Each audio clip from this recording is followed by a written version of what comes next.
निश्चित यानंतर आजच्या कार्यक्रमाला उपस्थित असलेल्या आमच्या ज्यांचं मार्गदर्शन या संपूर्ण कार्यक्रमाला लाभतं त्या परमपूज्य तपस्विनी आमच्या सुशीला अक्का हिवरेकर यांचाही या ठिकाणी सत्कार संपन्न होईल।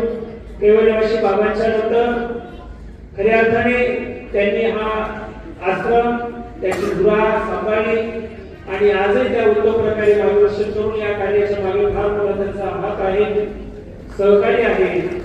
अक्कांना परमेश्वर उद्धार आयुष्य देव आणि परमार्गाची सेवा त्यांच्या हातून अविरतपणे करून घेऊ अशी सर्वज्ञ श्री चंद्र स्वामींच्या चरणी प्रार्थना आहे।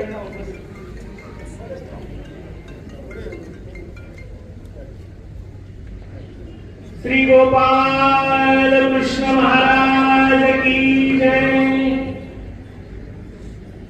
बंधूंनो, आजची धर्मसभा ज्यांचं व्याख्यान आपल्याला ऐकण्यासाठी आपण उत्सुक आहोत ते दादाजी या ठिकाणी उपस्थित आहेत। तत्पूर्वी या कार्यक्रमाला शुभेच्छापर